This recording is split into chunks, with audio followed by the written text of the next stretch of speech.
So we arrive here, at the end of this particular hall of mirrors. We've looked into the silent teacher of glass, seen the watcher behind our own eyes, traced our reflections through history and conflict, through mask and shadows, all the way to the shimmering edge where the personal self dissolves into the field. And a question remains, what now? If we are not merely passive reflectors of whatever light or darkness hits us, then what is the purpose of all this polishing, this cleaning, this looking? Perhaps the final mirror isn't one that merely reflects. Perhaps it's one that generates. It takes in the raw material of experience, the pain, the judgment, the chaos, the beauty, and through the alchemy of a clear and conscious presence, reflects back something new. Poetry from pain, grace from judgment, coherence from chaos. This isn't an ending. It's a new kind of beginning. It's about becoming a source of new light in oneself, a clean mirror in a world often clouded with dust. For so much of life, it can feel like we are at the mercy of what comes at us. Someone shouts and we shout back. The world feels harsh and we put on an armor. This is the default mirror, a perfect unconscious reflector. Input anger, output anger. Input fear, output contraction. But the journey of awareness changes the quality of the glass. When we know we are the mirror, the aware space in which reactions arise, we gain a precious moment of choice.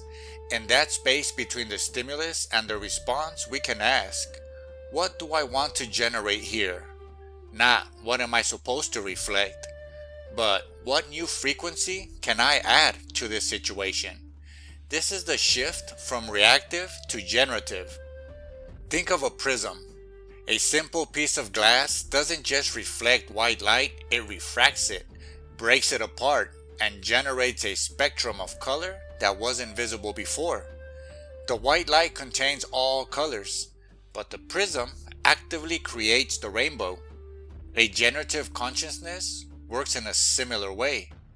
It takes the undifferentiated white light of a challenging event, a loss, a criticism, a failure, and through the conscious practices of perspective, compassion, and creativity, refracts that light. It generates learning from loss, curiosity from criticism, resilience from failure. The event itself doesn't change, but what is reflected back into the world from our being is entirely new. It's alchemy. We become less like a flat mirror and more like a jewel. This is a subtle but radical teaching hidden in plain sight by the masters of old.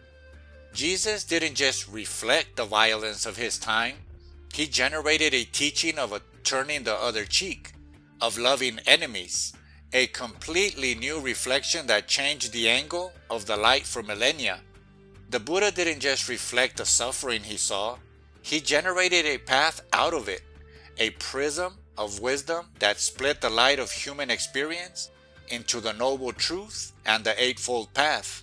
They didn't deny the pain of the world, they met it with a consciousness so clear that it generated a new possibility. They became generative mirrors, and their reflections are still casting light today. To live this way is to take on a creative responsibility for our state of being. It means that when we encounter dust, the pettiness, the fear, the negativity that is part of the human landscape, our first impulse isn't to just collect it in our own surface. It's to clean it within ourselves, to meet gossip with a change of subject, to meet cynicism with a genuine question, to meet hatred with a boundary that is firm but not hateful in return. We generate an alternative. We become a source of a different kind of signal. This doesn't mean being perpetually sunny or naive.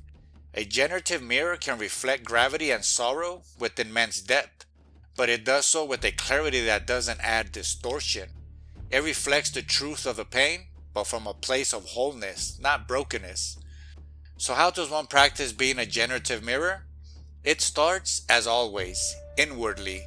It's the commitment to the daily polish of self-awareness, of forgiveness, of releasing the charge of old stories. It's tending the inner garden so that what grows there is resilient and vibrant. Then it moves outward as a gentle intention. Before entering a difficult conversation, we might set an intention.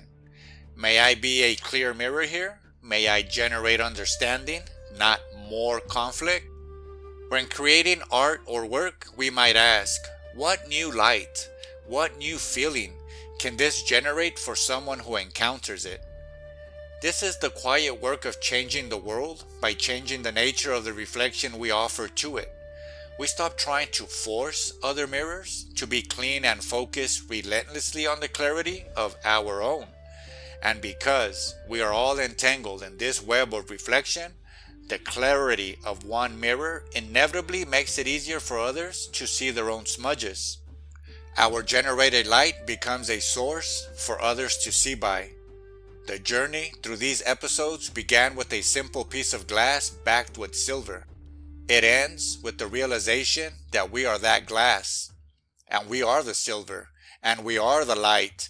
Our choice is what to do with that staggering fact. Do we merely reflect the world, or do we generate a new one? To live as a generative mirror is to accept that we are, each of us, a source, a small, humble, but potent source of new light.